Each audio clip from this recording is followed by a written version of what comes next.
Syukur marilah kita ucapkan kehadirat Allah Subhanahu wa taala yang mana pada siang hari ini kita masih diberikan dengan begitu banyak nikmat, baik nikmat kesempatan maupun kesehatan, sehingga kita masih dapat berkumpul di sekolah yang kita cintai ini dalam acara kegiatan guru penggerak yang akan dilaksanakan oleh salah satu guru SD 15 Paneru ini, yaitu Ibu Tianggur. Salawat berikan salam marilah senantiasa kita limpahkan kepada Muhammad Nabi besar kita Muhammad SAW. Semoga dengan izin Allah nantinya kita akan mendapatkan syafaatnya di akhirat kelak. Amin amin ya rabbal alamin. Baiklah, untuk acara kegiatan guru penggerak yang akan dilaksanakan oleh Bu Tianggur hari ini akan saya bacakan terlebih dahulu tertib acara yang akan kita lalui bersama, di mana yaitu yang pertama kata sambutan oleh protokol yang telah saya buka barusan, kemudian yang kedua nanti doa yang akan dipimpin oleh Bapak Faisal Hasibuan, kemudian yang ketiga kata sambutan dari Ibu Kepala Sekolah SD 15 Paneru atau yang mewakilinya. Sebelumnya saya hormati Ibu Kepala Sekolah. Saya hormati Ibu Kepala Sekolah SDN 15 Paneru ataupun yang mewakilinya, dan yang saya hormati Bapak Ibu guru yang telah hadir di ruangan ini. Selanjutnya yaitu masuk kita ke acara yang kedua, pembacaan doa yang akan dibacakan oleh Bapak Faisal Hasibuan. Kepada Bapak waktu dan tempat kami persilakan.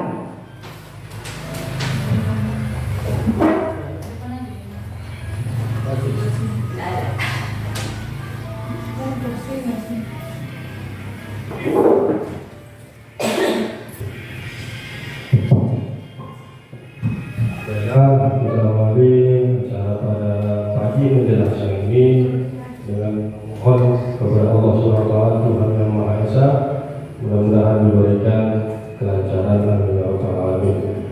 Maka izinkan kami menyampaikan doa ini dengan beragama muslim. A'udzubillahi minasyaitonir rajim. Bismillahirrahmanirrahim. Alhamdulillahirabbil alamin.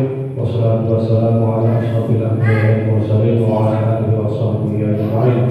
Allahumma ighfir lana dzunubana wa liwalidayna warhamhuma kama rabbayana shaghira.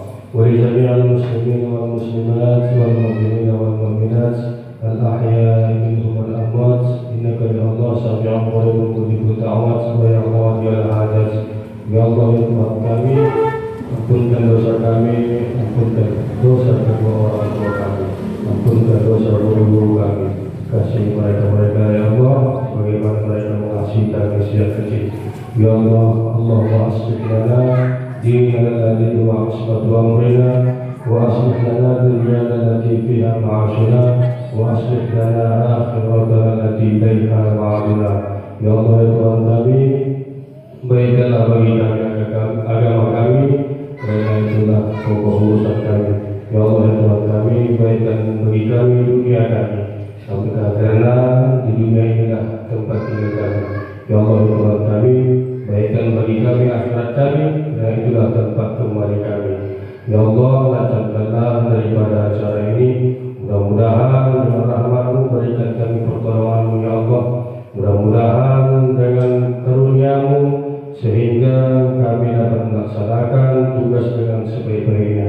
Rabbana atina fid dunya hasanah wa fil akhirati hasanah wa qina adzabannar walhamdulillahi rabbil alamin. Selanjutnya yaitu kata sambutan dari Ibu Kepala Sekolah atau yang mewakilinya. Kepada Bapak waktu dan tempat kami persilakan.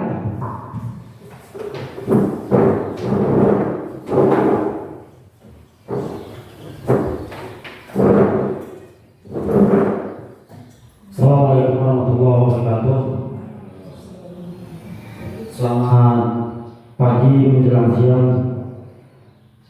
Mari pertama kita mengucapkan puji syukur kepada Allah Subhanahu wa taala, Tuhan yang Maha Kuasa. Pada pagi hari menjelang siang ini kita masih diberikannya banyak kesehatan, kesempatan, sehingga kita masih dapat bersama-sama berkumpul untuk melaksanakan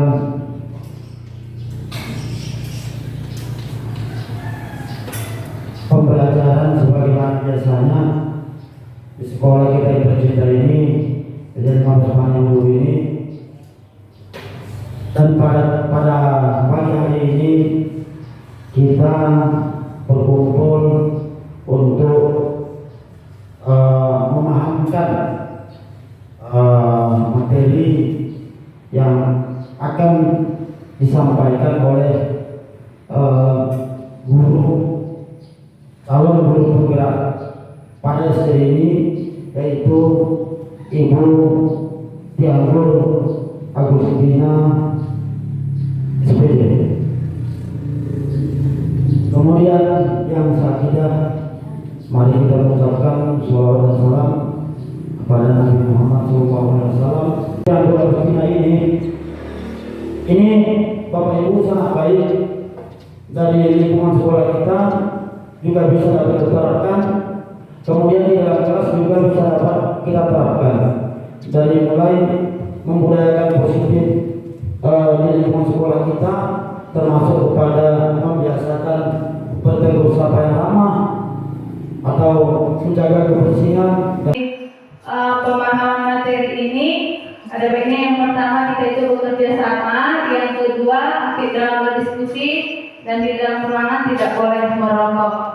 Baik Bapak Ibu yang saya hormati, pada siang hari ini di sini saya Tianggur Agustina Tambunan SPD, calon guru penggerak angkatan 10, akan menyebarkan pemahaman dan penerapan pengalaman budaya positif. Di mana di sini ada fasilitator saya, Ibu Esterlina Purba SPD, dan pengajar praktik saya adalah Pak Ali Asmuri SPD. Apa makna budaya positif di sekolah? Budaya positif di sekolah yaitu nilai-nilai di sekolah yang berpihak pada murid agar mereka dapat berkembang menjadi pribadi yang kritis, penuh hormat, dan bertanggung jawab. Perubahan paradigma di sini, pembelajaran dengan paradigma baru. Pembelajaran dengan paradigma baru merupakan pembelajaran yang dirancang berdasarkan prinsip berdiferensiasi, sehingga para peserta didik belajar sesuai kebutuhannya, tahap perkembangan sesuai teori psikologi modern untuk mewujudkan profil pelajar Pancasila. Seperti kita ketahui, profil pelajar Pancasila ada 6 dimensi: beriman, bertakwa, dan berakhlak mulia. Yang kedua, berkebinekaan global, mandiri, bergotong royong, bernalar kritis, dan kreatif. Nah, di sini teori kontrol. Ilustri kontrol berikut ini menurut paparan Dr. William Losser dalam kontrol teori untuk meluruskan miskonsepsi tentang kontrol, di mana ilusi guru mengontrol murid. Kemudian ilusi bahwa semua penguatan positif, efektif, dan bermanfaat. Dan yang berikutnya, ilusi bahwa kritik akan membuat orang merasa bersalah dapat menguatkan karakter. Dan guru juga kontrolnya, ilusi orang dewasa memiliki hak untuk memaksakan. Bisakah kita mengontrol seseorang? Dari sisi ada di sini stimulus respon, teori kontrol. Selanjutnya disiplin dikaitkan dengan kontrol. Dalam hal ini kontrol guru dapat menghadapi murid. Tapi di dalam teori kontrol, kita sebagai guru berusaha memahami pandangan orang lain tentang dunia.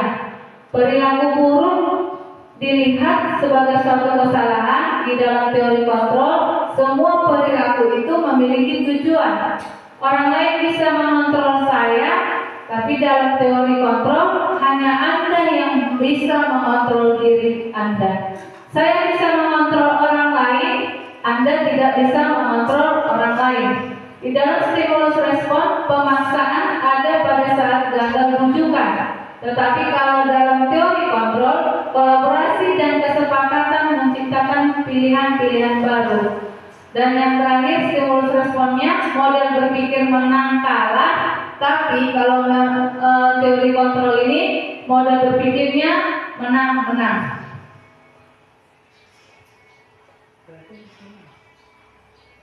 Apa makna dari disiplin?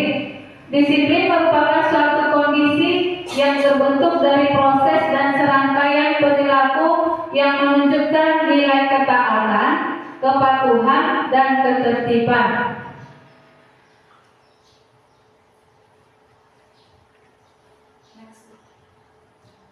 Teori motivasi perilaku manusia itu ada 3. Motivasi eksternal, motivasi internal, dan motivasi internal tujuan disiplin positif. Motivasi eksternal ini untuk menghindari ketidaknyamanan hukuman, apa yang akan terjadi apabila saya tidak melakukannya. Kalau motivasi internalnya untuk mendapatkan imbalan dari orang lain, apa yang akan saya dapatkan apabila saya melakukannya. Jadi motivasi internal itu tujuan disiplin positifnya untuk menghargai diri sendiri, menjadi insan sesuai harapan kita. Saya akan menjadi orang yang seperti apa bila saya melakukannya. Di dalam budaya positif ada keyakinan kelas, hukuman, dan penghargaan. Biasanya kita mendengarkan begini, ada salah contoh mengapa kita memiliki peraturan harus menggunakan helm bila menggunakan kendaraan roda 2. Ada juga mengapa kita memiliki peraturan memakai masker, mencuci tangan, dan menjaga jarak saat COVID. Dan yang ketiga, mengapa kita memiliki peraturan harus datang tepat waktu pada saat mengikuti pelatihan. Nah, mengapa tidak peraturan saja? Mengapa harus keyakinan kelas? Yang selama ini kita ketahui dalam sekolah itu ada peraturan, tetapi keyakinan kelas belum ada kita terapkan. Jadi keyakinan kelas ini mengapa? Karena untuk memunculkan motivasi intrinsik berupa nilai-nilai keyakinan yang lebih menggerakkan hati seseorang dibandingkan dengan mengikuti serangkaian peraturan. Keyakinan kelas adalah nilai-nilai kebajikan atau prinsip-prinsip universal yang disepakati bersama secara universal lepas dari latar belakang, suku, negara, bahasa maupun agama. Kalau menurut dosen, suatu keyakinan itu akan lebih memotivasi seseorang dari dalam intrinsik. Seseorang akan lebih bersemangat untuk menjalankan keyakinannya daripada hanya sekedar mengikuti serangkaian peraturan. Baik Bapak Ibu, pembentukan keyakinan kelas dari kelas 1 sampai kelas 6 kita sudah bisa nanti membuat keyakinan kelas itu dengan nomor 1, keyakinan kelas ini sifatnya abstrak daripada peraturan yang lebih konkret dan rinci. Yang kedua, keyakinan kelas berupa pernyataan-pernyataan yang universal. 3, pernyataan keyakinan kelas ini senantiasa dibuat dalam bentuk kalimat positif. 4, keyakinan kelas hendaknya tidak terlalu banyak sehingga mudah diingat dan dipahami.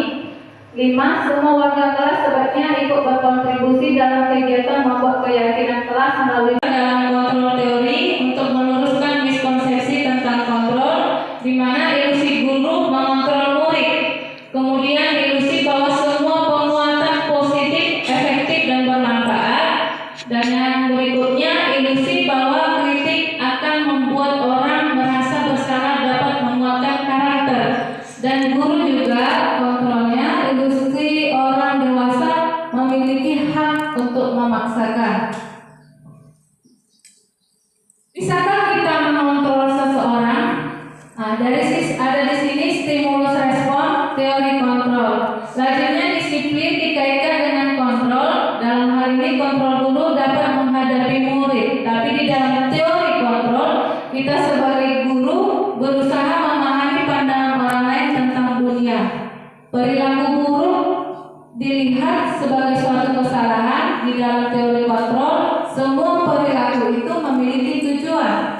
Orang lain bisa mengontrol saya, tapi dalam teori kontrol hanya Anda yang bisa mengontrol diri Anda.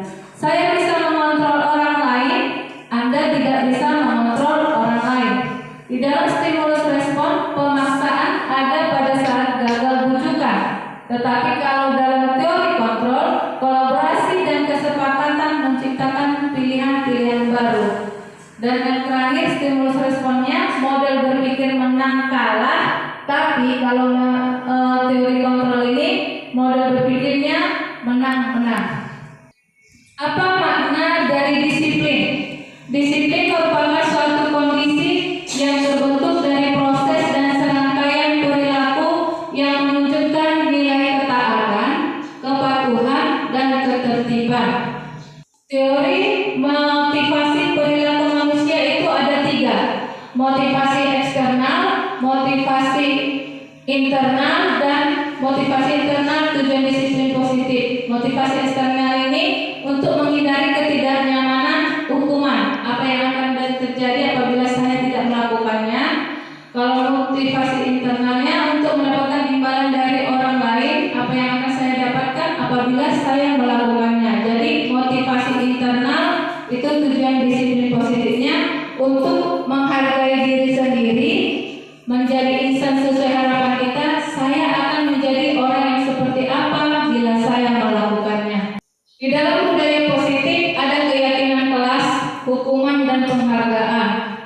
Biasanya kita mendengarkan begini, ada salah satu contoh, mengapa kita memiliki peraturan harus menggunakan helm bila menggunakan kendaraan roda 2. Ada juga, mengapa kita memiliki peraturan memakai masker, mencuci tangan, dan menjaga jarak saat COVID. Dan yang ketiga, mengapa kita memiliki peraturan harus datang tepat waktu pada saat mengikuti pelatihan. Nah, mengapa tidak peraturan saja? Mengapa harus keyakinan kelas? Yang selama ini kita ketahui dalam sekolah itu ada peraturan, tetapi keyakinan kelas belum ada kita terapkan. Jadi keyakinan kelas ini mengapa? Karena untuk memunculkan motivasi intrinsik berupa nilai-nilai keyakinan yang lebih menggerakkan hati seseorang dibandingkan dengan mengikuti serangkaian peraturan. Keyakinan kelas adalah nilai-nilai kebajikan atau prinsip-prinsip universal yang disepakati bersama secara universal, lepas dari latar belakang, suku, negara, bahasa, maupun agama. Kalau menurut Gosen, suatu keyakinan itu akan lebih memotivasi seseorang dari dalam intrinsik. Seseorang akan lebih bersemangat untuk menjalankan keyakinannya daripada hanya sekedar mengikuti serangkaian peraturan. Baik Bapak Ibu, pembentukan keyakinan kelas dari kelas 1 sampai kelas 6 kita sudah bisa nanti membuat keyakinan kelas itu dengan nomor 1, keyakinan kelas ini sifatnya abstrak daripada peraturan yang lebih konkret dan rinci. Yang kedua, keyakinan kelas berupa pernyataan-pernyataan yang universal. 3, pernyataan keyakinan kelas ini senantiasa dibuat dalam bentuk kalimat positif. 4, keyakinan kelas hendaknya tidak terlalu banyak sehingga mudah diingat dan dipahami. 5, semua warga kelas sebaiknya ikut berkontribusi dalam kegiatan membuat keyakinan kelas melalui curah pendapat. Dan yang terakhir, warga kelas bersedia meninjau kembali keyakinan kelas dari waktu ke waktu. Ini contoh-contoh bedanya peraturan. Kalau peraturan dalam sekolah itu kita yang menentukan dari pihak guru. Tapi kalau dalam keyakinan kelas itu ada kesepakatan yang disepakati antara warga sekolah, guru, dan murid-murid. Jadi contoh-contohnya di sini, kalau peraturan itu misalnya selalu kembalikan buku ke tempatnya, kan? Itu keyakinan kelasnya berarti situ menghasilkan tanggung jawab, ya, nilai kebajikannya.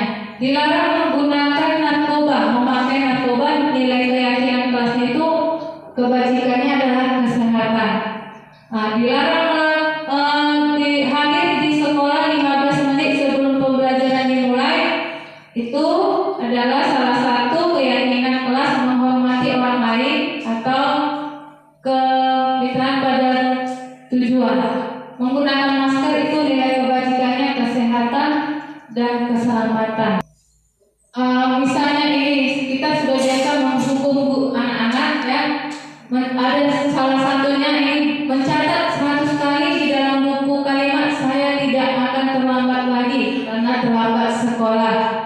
Jadi di situ bedanya hukuman dan atau konsekuensi. Berarti ini termasuk hukuman. Lari kamu mengelilingi lapangan basket 2 kali karena terlambat hadir di sekolah. Ini termasuk hukuman. Kemudian menggantikan kertas tugas teman yang telah dicoret-coret. Nah, ini konsekuensi. Harus kita tahu, pahami Bu, perbedaan hukuman atau konsekuensi. Jadi meminta murid tidak menggunakan sepatu seharian di sekolah karena tidak mengenakan sepatu hitam, ini berupa hukuman.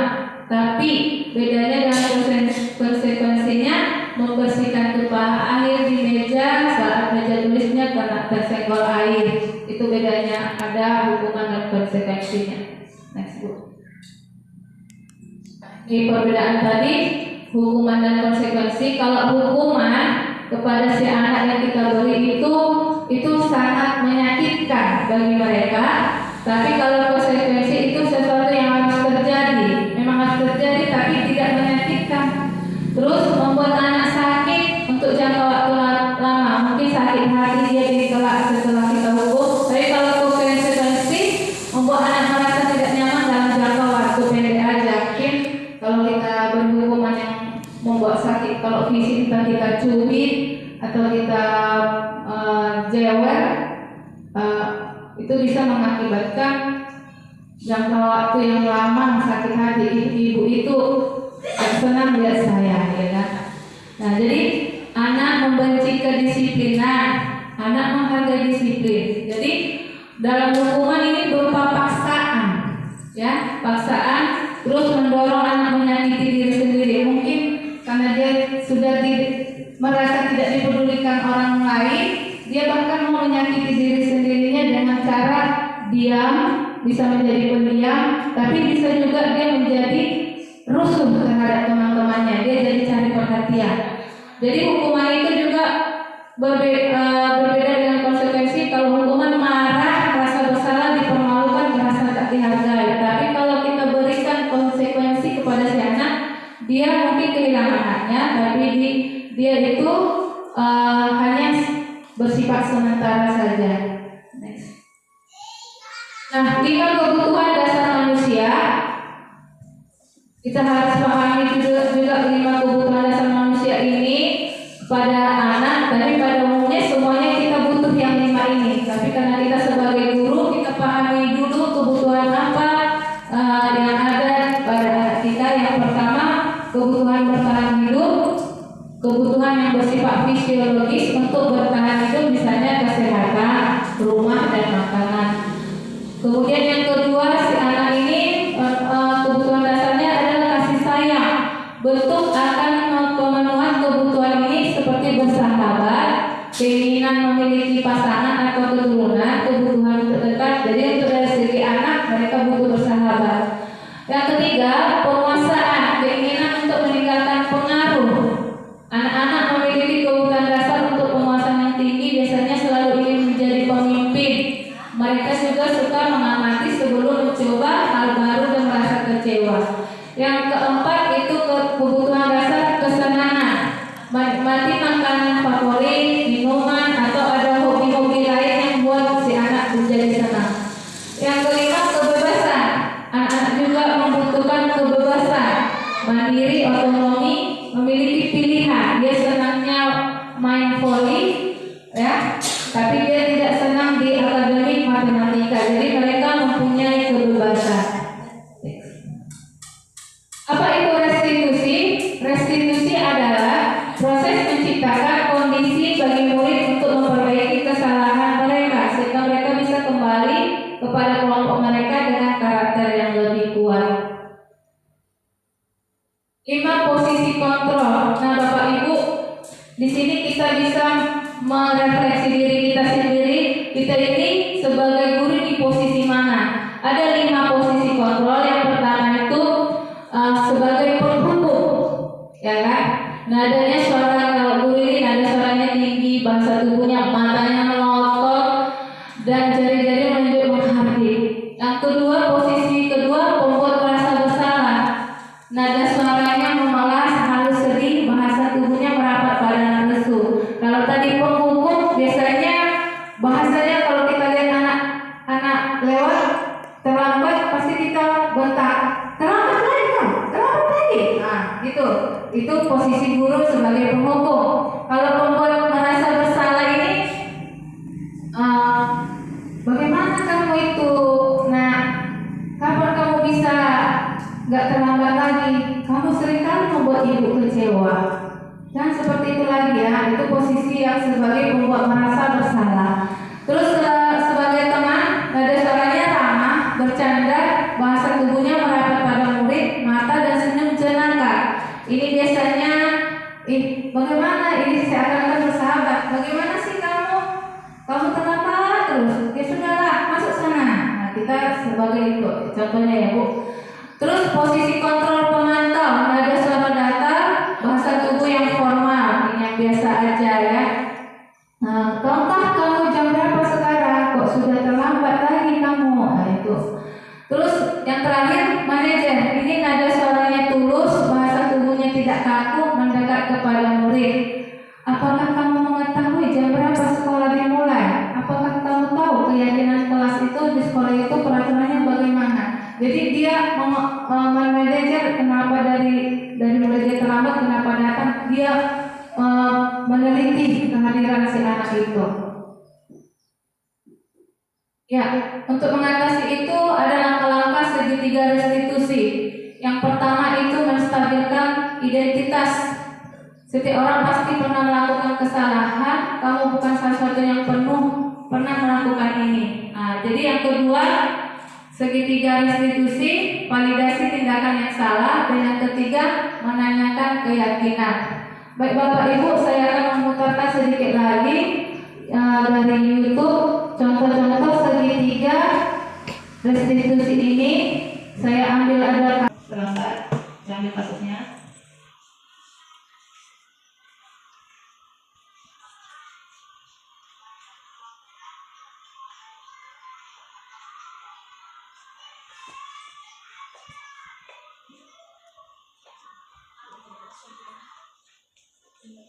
Di sini saya memberikan penerapan segitiga restitusi kasus ini si Prima yang sering terlambat.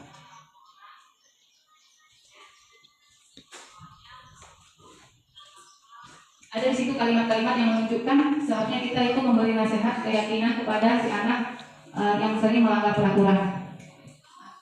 Terus yang kasus berikutnya,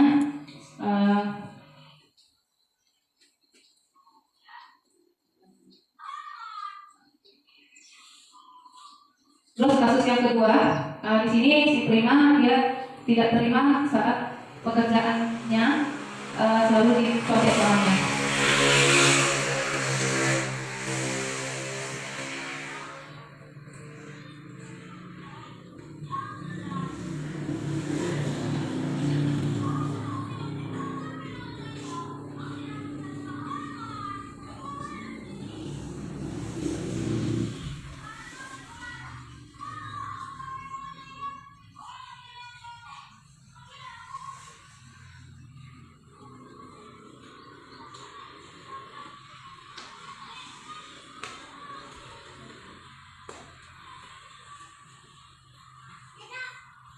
Di sini ketua kelasnya melapor, ya.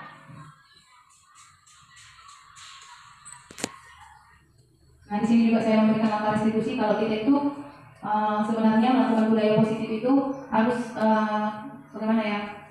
Jadi kadang kita itu memarahi si anak di depan anak-anak, jadi psikologinya mungkin jadi merasa terganggu, ya kan? Dia yang butuh perhatian, kasih sayang, jadi langkah-langkah yang tiga tadi ada menstabilkan identitas, kita ajak bicara berdua. Nah, apa yang menyebabkan dia itu melakukan dia sampai menggebrak meja, marah-marah, dia itu pemarah dan dia kesal, bahkan dia mau memukul temannya. Jadi saya lakukan itu yang menstabilkan identitas. Yang kedua, kita mencari solusi, dan yang ketiga kita memperbaiki kesalahannya itu, dan dia akan berjanji untuk tidak mengulanginya dan bahkan memperbaikinya dengan caranya sendiri. Jadi tanpa diulangi lagi, mudah-mudahan dia itu bisa berubah.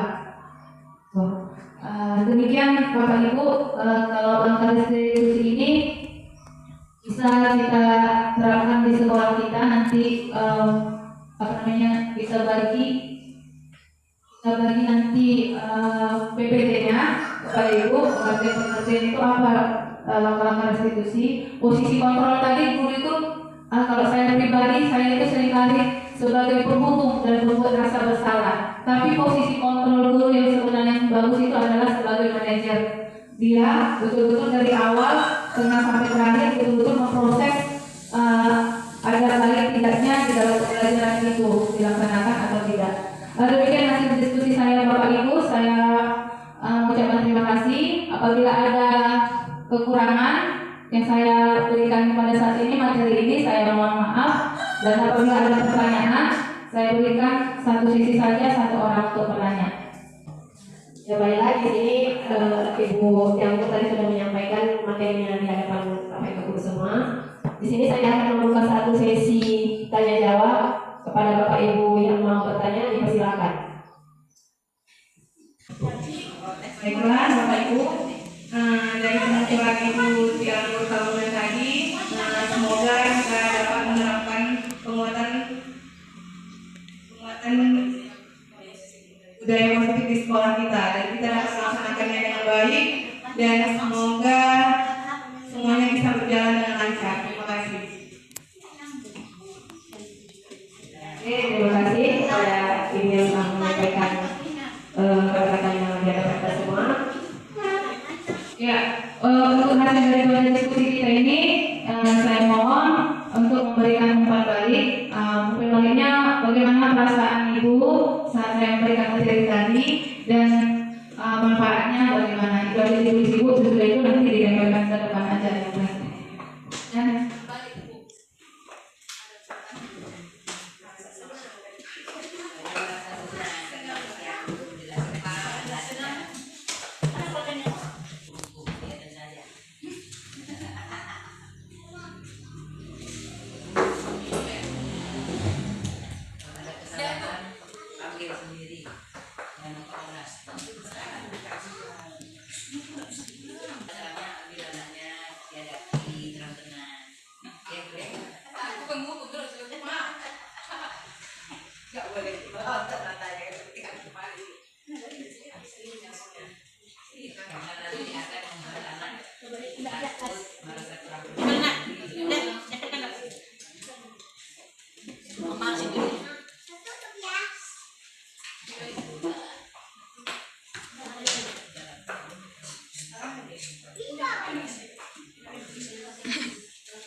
Lemnya kau tulis.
Saya kembalikan kepada Ibu Moderator.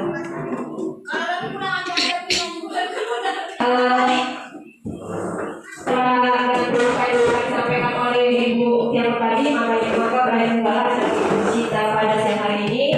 Sebelum kita tutup acara pembelajaran kita pada siang hari ini, adalah baiknya kita menutupnya terlebih dahulu dengan membacakan doa. Alhamdulillah.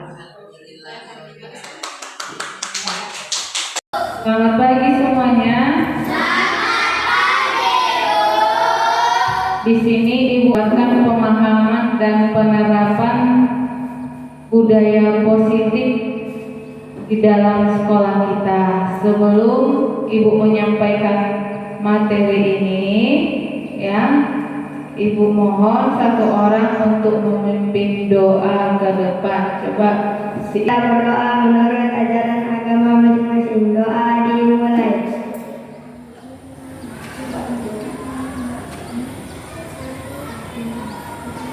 Doa selesai. ya, terima kasih buat Isan. Sebelum itu kita kesepakatan kelas kita selama kita belajar sebentar. Kesepakatan kelas kita seperti yang di depan, kita sampaikan dulu dalam hal ini bekerja sama di dalam kelas. Baru yang kedua apa ini? Aktif dalam diskusi. Yang ketiga, jangan dulu yang ini. Yang ketiga, saling menghargai. Ya, apa? Saling menghargai. Yang keempat bisa kita tambahkan menjaga kebersihan dalam ruangan. Itu kesepakatan kelas kita ya untuk hari ini. Nah, anak-anak, sebelum Ibu menyampaikan materi kita akan ice breaking dulu ya, biar lebih semangat.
sini harus memahami apa makna budaya positif di sekolah. Coba semua baca di depan, budaya positif di sekolah ya, 1, 2 ya.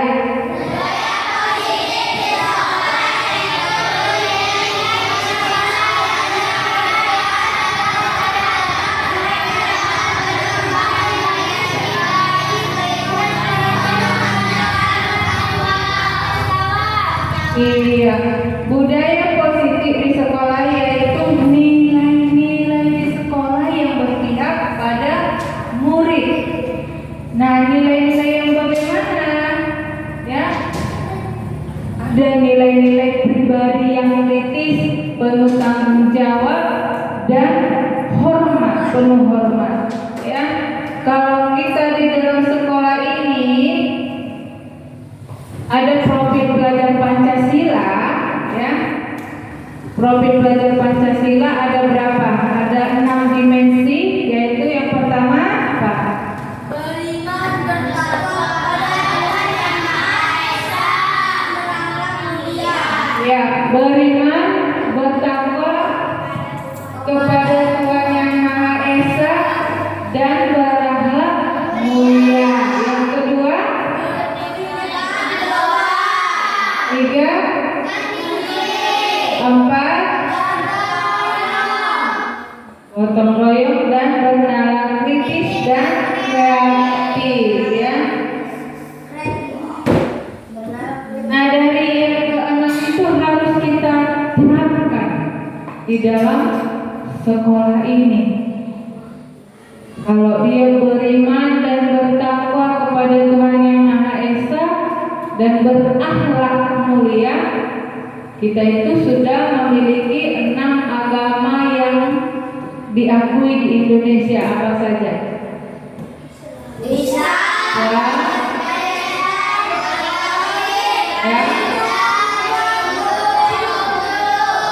Ya, ya, semua yang 6 itu diakui di Indonesia, dan semua itu tentunya menganut ajaran-ajaran yang baik dan benar.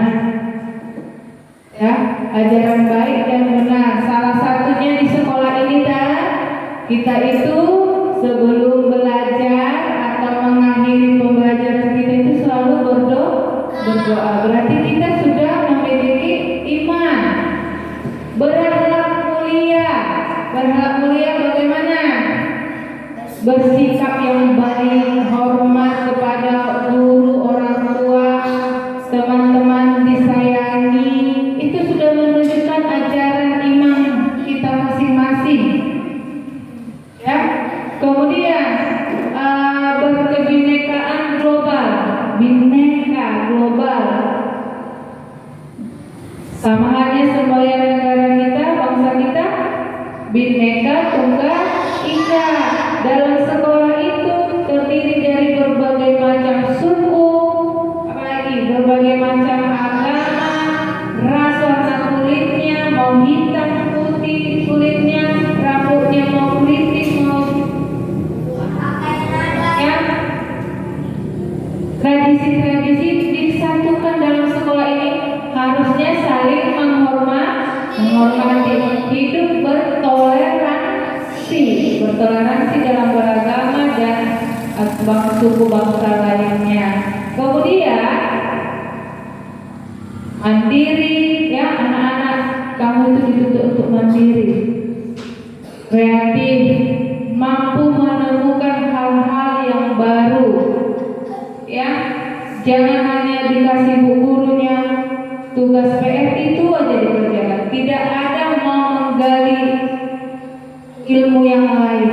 Banyak caranya, yaitu dengan cara membaca, menulis, ya, merakit-rakit suatu ciptaan. Saya ingin mencoba, ada percobaan di buku IPAS. Coba, ada langkah-langkahnya, tanpa disuruh, coba aja di rumah, daripada kamu main game lagi, main HP, habis paket, habis duit, habis waktunya nggak terpakai, terbuang Jadi kalau kamu menemukan hal yang baru, menciptakan hal yang baru, menggali ilmu, tambah ilmumu. Ya, hidup bergotong royong juga begitu dalam sekolah. Mari kita budayakan hidup gotong royong. Kalau piket bersama. Jangan hanya satu orang yang capek, satu orang itu saja yang mengerjakan piketnya. Piket keseluruhan. Mari kalau piket dalam kelas, jangan hanya kelasnya aja dibersihkan, di lapangan halaman sekolah kelasnya itu juga bersihkan. Ada sampah, Lisa. Apa Lisa? Lihat sampah, ambil. Ini udah kamu lihat sampah itu, kamu lantai, kamu lewati, nggak peduli. Jadi itu salah satu contoh-contoh budaya positif dalam sekolah kita. Kalau kita lewat ada guru di sekolah, sapa, Bu. Nah, selamat siang Bu. Ya, disapa, disalam juga bisa. Jangan hanya udah lewat gurunya lari lagi dari depan, nggak ada sopannya. Apalagi kalau di luar ketemu dengan guru-guru lain, jangan sembunyi. Ada ibu dianggur, sembunyi laku. Enggak. Nah, kalau misalkan keyakinan kelas itu apa? Beda tadi kesepakatan kelas. Keyakinan kelas itu untuk memunculkan motivasi, dorongan dalam diri sendiri. Tadi sudah Ibu sampaikan. Yang pertama, kalau sampah dilihat sembarangan, lihat sampah, ambil, ya kan? Itu termasuk keyakinan dalam kelas. Di dalam kelas itu apa lagi? Saling menghargai. Walaupun berbeda-beda suku, agama, dan ras. Ya. Hukuman. Ibu sering memberi hukuman. Ya, kalau kita itu nakal, tapi ada juga penghargaan kepada anak-anak yang berprestasi atau yang rajin mengerjakan PR. Hadiah, penghargaan, bukan berarti harus berupa materi, uang, enggak, atau kado, enggak. Penghargaan itu bisa juga merupakan ucapan-ucapan atau pujian-pujian, ya. Nah, peraturan-peraturan yang kita yakini, peraturan sekolah beda dengan keyakinan kelas. Ya, kalau peraturan di dalam keyakinan kelas itu sudah ada peraturan. Ya, kalau peraturan di sekolah ini yang menentukan adalah sekolah ini, pihak sekolah. Tapi kalau keyakinan kelas itu nilai-nilai kebajikan yang kita tuju bisa kita buat dalam kelas itu. Contoh, ya, contoh selalu mengembalikan buku ke tempatnya, ya. Itu peraturan atau bagaimana? Dilarang menggunakan narkoba. Nah, sekarang di tempat kita ini ada bahaya-bahaya narkoba. Jauhi, jangan coba-coba, apalagi kamu dari kecil. Apa sih narkoba? Jangan mau terjerumus ke hal-hal seperti itu. Jadi itu mengganggu kesehatan. Dilarang mengganggu orang lain. Nah, kamu seringkali mengganggu orang lain. Bagaimana itu keyakinan di dalam kelas kita? Bagaimana? Ya harus menghormati orang lain dan diri sendiri. Jadi jangan cepat-cepat marah. Yang cepat marah ini kan sedikit disenggol sedikit aja pun sudah marah. Ya, sedikit kamu pulpenmu dimain-mainkan temannya udah marah. Haruslah perlu kesabaran. Janganlah prima pulpenku itu. Nah, itu kembalikan. Jangan yang mengambil jadi tambah marah, enggak ya kan?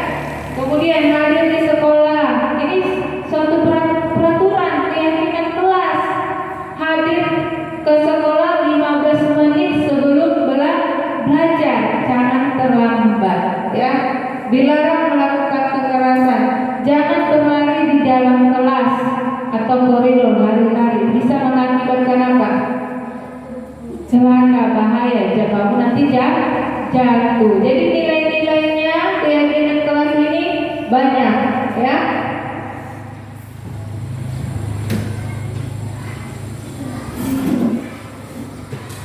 Nah, apa perbedaan hukuman dan konsekuensi? Hukuman mungkin ya ibu pernah berikan hukuman, ya, sampai dicubit, dijewer atau ditarik kupingnya, ya kan, dijewer. Itu kamu kadang mungkin dalam hatinya sakit hati, ya kan. Ibu itu marah-marah aja kerjanya, ya kan. Itu semua bentuk perhatian, tapi ada konsekuensinya. Kalau kamu nggak mengerjakan PR, tentunya ibu beri sanksi, ya kan? Ada nggak guru yang memberi kalau nggak mengerjakan PR, mengerjakan tugas dia lari-lari dalam kelas, mengganggu temannya, gurunya diam aja? Tentunya gurunya harus memberikan budaya positif biar kamu itu nyaman di dalam kelas, teman lain juga aman dan nyaman belajarnya. Nah, apa hukuman yang bisa membuat kamu marah, berasa bersalah, dipermalukan, merasa tak dihargai? Kalau konsekuensinya kehilangan hak, dibuat tidak nyaman, diasingkan dengan sementara. Ada ibu buat di sini contoh budaya positif, ya. Nanti ibu putar, kita itu kembali lagi ke restitusi. Restitusi, coba baca. Restitusi adalah proses menciptakan kondisi bagi murid untuk memperbaiki kesalahan mereka sehingga mereka dengan karakter yang kuat bisa kembali ke kelompok mereka. Kamu kalau melakukan kesalahan, tentu apa yang kamu perbuat? Ya, meminta maaf, mengakui kesalahan. Bukan berarti kamu makin melawan, membentak.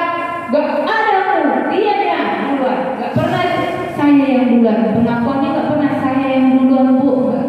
Gak ada itu cepat-cepat mengakui. Maaf ya, saya bersalah. Gak ada saya, mengelak semua. Ya, jadi tujuannya apa? Untuk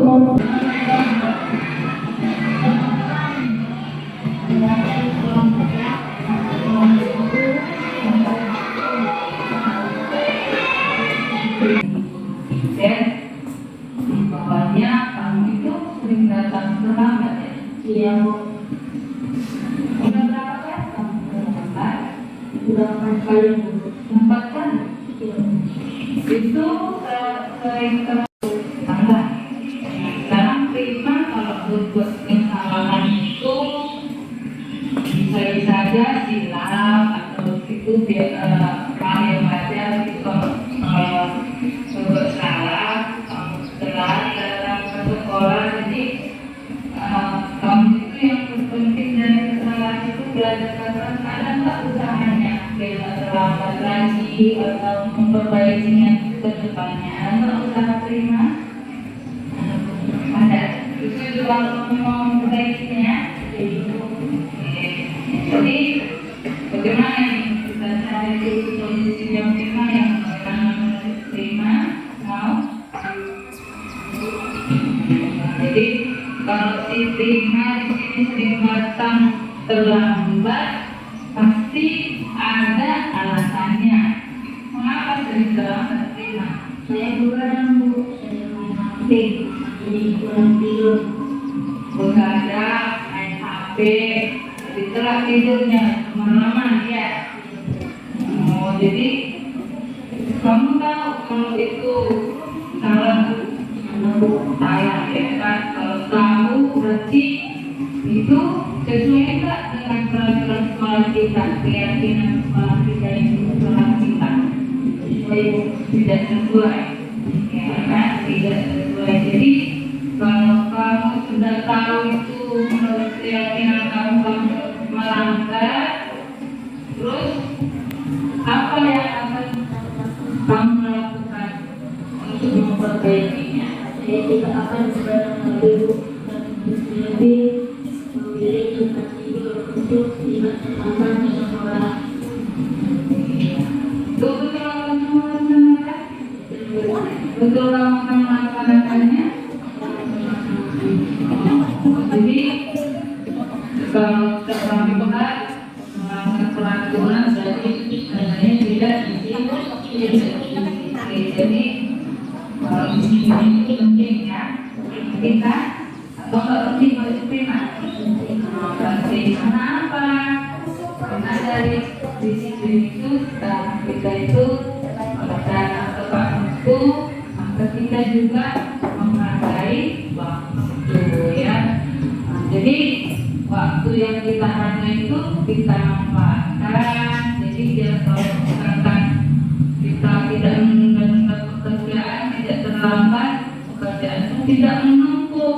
Jadi kita itu harus perhati dari disiplin ya, harus peduli dengan waktu dan disiplin dalam waktu. Jadi bagaimana kita menyesal nggak kalau misalnya terlambat ini? Saya meminta maaf karena sudah terlambat. Saya tadi tidak mengulanginya lagi, Bu. Jadi tidak mengulanginya. Jadi langkah berikutnya kalau kamu dia tidak terlambat, apa yang kamu lakukan? Tidak mengadang dalam lagi, Bu. Lebih cepat lebih cepat tidur. tidur lebih awal ya. Aturannya yang tidurnya jam berapa? Jam 12. Jam 12 malam mau sampai subuh jam 1. Tidurlah kalau anak seorang pelajar itu harus tidur lebih awal itu paling lama jam 9 atau jam 10 ya. Jadi nanti dihubungi nanti orang tuanya bekerja sama, dia juga mengingatkan Rima dan tidak lupa untuk membangunkan si Rima. Sekarang silakan kembali lagi ke kelas ya.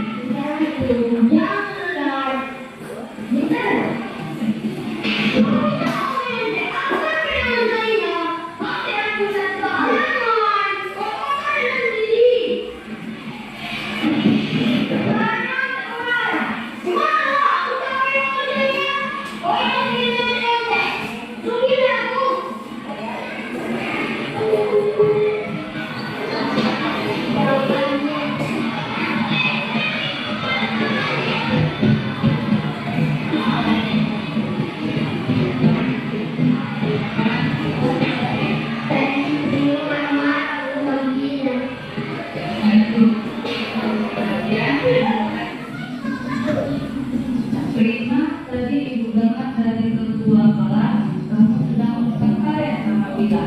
Iya Bu. Kenapa? Kok bisa bertengkar? Begitu saja, Bu. Dia ngajak kayak saya, bahkan juga kayak Nazla. Semua selesai itu cek. Oh gitu. Memang kalau semua teman seperti si Bila nyantai nilainya lama-lama kita bisa marah, kesal, memang gak suka kita, memang PR kita dicontek ya kan. Kalau ibu pun seperti itu mungkin akan melakukan hal yang sama karena pekerjaan ibu gak suka dicontek dari teman lain. Nah terus nyontek itu ibu hargai tindakan kamu, memang kamu gak cari. Kalau memukul meja atau sampai memukul teman itu tidak diperbolehkan. Sekarang coba kamu pikirkan tindakan yang marah tadi, yang menggebrak memukul meja tadi itu sesuai nggak dengan keyakinan sekolah kita?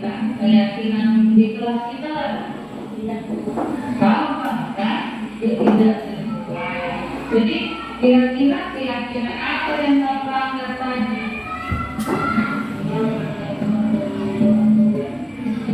Kamu bertengkar dengan teman itu berarti tidak ada lagi saling menghormati, tidak ada lagi saling menghargai antar teman.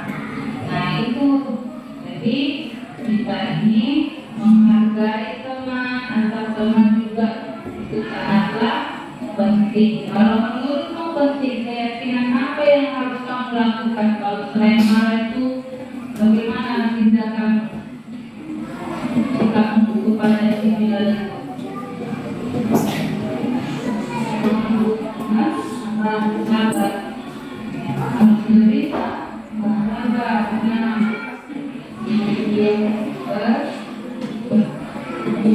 Tapi dia tidak marah-marah, kamu apa yang kamu lakukan?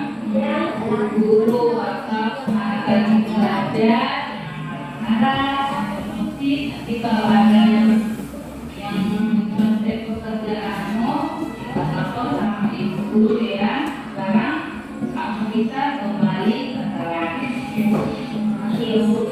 Ya, itu ada sebuah kasus dalam kelas yang terjadi. Buat kita semua, kita saya memang bimbing dari kelas 4 SD 15 Panah Induk. Saya senang sekali berdiskusi dengan Ibu Guru Tianggur karena saya telah menemukan solusi atau kesalahan yang saya telah perbuat. Untuk kedepannya saya akan tidur lebih awal dan disiplin dan agar tidak terlambat lagi. Terima kasih Ibu Guru. Salam sejahtera, saya Prima Siombing dari kelas 4 SD 15 Panah Induk. Saya senang sekali diajak diskusi oleh Ibu Tianggur untuk bisa mengendalikan diri saya dari amarah dan marah. Saya marah karena perilaku teman saya yang sering mencontek pekerjaan saya. Mungkin saya harus lebih bersabar lagi dan saling menghormati teman saya. Terima kasih Bu Tianggur atas bimbingannya. Demikian pelaksanaan praktik segitiga diskusi saya. Salam dan bahagia buat kita semua. Terima kasih. Ya, itu contoh budaya positif keyakinan kelas kita. Ada kasus yang pertama apa tadi? Tidak boleh terlambat, datang hadirlah tepat waktu di sekolah. Anak-anak zaman sekarang mau dia terlambat tidur, bangunnya pun jadi terlambat. Gara-gara apa? Mungkin main HP, main game, ya kan? Tidak menengok waktu, pekerjaan rumah jadi nggak beres, bangun juga jadi terlambat. Untuk kasus yang kedua, jadi si Prima sering terjadi dalam kelas, pas pula dipilih dia kan untuk melakukan drama peran ini kan, dia sering-sering marah. Bisalah Prima kurangi amarahnya, ya kan? Kalau ada temannya yang usil, bahkan kamu juga Prima sering usil, mari kurangilah, bersikaplah yang positif. Biar kita itu disenangi oleh teman kita, ya. Biar kita juga dapat berbagi rasa, bersahabat, menyayangi, saling menghormati, tidak ada amarah, tidak ada pertengkaran, tidak ada perselisihan, bahkan tidak ada yang menangis cengeng-cengeng, ya kan? Jadi anak-anak ibu yang baik, ya, ini kamu terapkanlah budaya positif ini dari contoh yang ibu berikan, keyakinan kelas kamu terapkan, kamu ibu pilih, ya, ibu pilih 16 orang, itu kamu bagi apa tadi yang disampaikan ibu itu, bisa kamu ceritakan dengan teman-teman, ya, bisa. Nah, dari yang ibu sampaikan tadi, coba siapa yang bisa mengambil satu perasaan apa yang kamu dapatkan pelajaran hari ini, bagaimana, apa yang kamu dapat, ceritakan sedikit, satu orang atau dua orang aja. Coba Suraya dulu ke depan sini. Anggapanmu bagaimana? Seperti yang disampaikan di video tadi, si Prima seperti itu bisa anggapannya. Ada terus. Sebaiknya kita tidak tidur terlambat dan datang tepat waktu saat ke sekolah. Dari yang guru sampaikan hari ini semoga bermanfaat bagi teman-teman kita sekalian. Terima kasih, tepuk tangan dulu buat kita. Ayo siapa satu lagi dulu, dari laki-laki dulu. Ayo, ada yang bisa? Isa, maju Isa. Ada Afrani, sih, terjadi kembali. Nah, si Prima, kamu itu teman nomor 1. Ayo Prima, cepat Prima. Seperti yang kamu sampaikan. Gak ada? Nah, kalau tidak ada, tulis dulu di selembar kertas. Tuliskan bagaimana perasaan kamu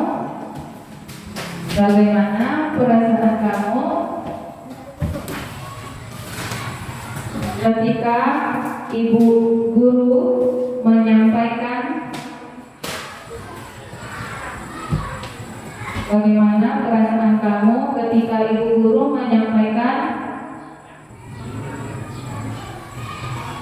sikap budaya positif di sekolah. Menyampaikan budaya positif di sekolah. Yang kedua, apa manfaatnya buat kamu sendiri? Apa manfaatnya buat kamu sendiri? Tulis nama dan kelasnya di atas ya. Apa manfaatnya buat kamu sendiri? Lawak waktunya hanya 3 menit saja, boleh kumpul.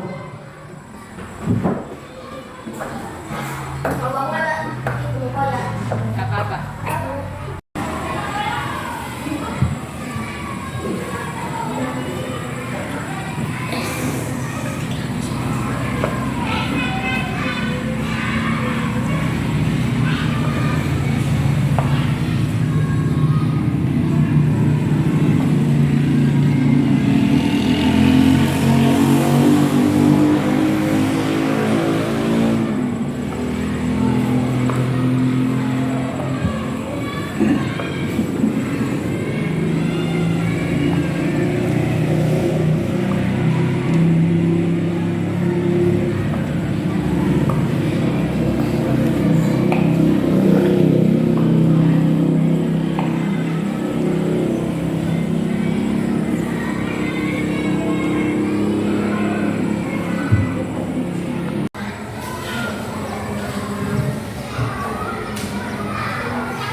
Sangat senang belajar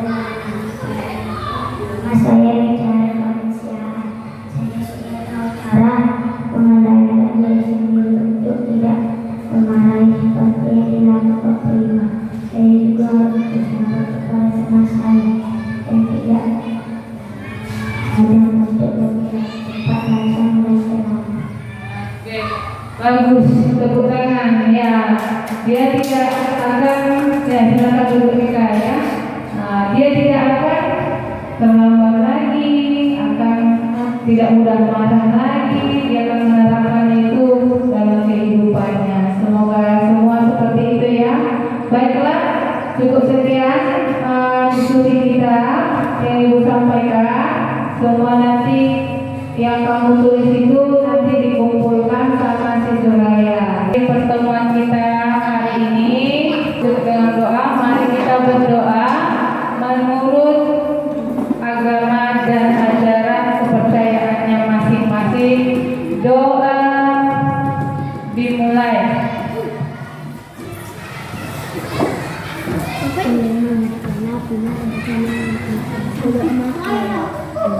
Doa selesai, kembali ke silakan istirahat.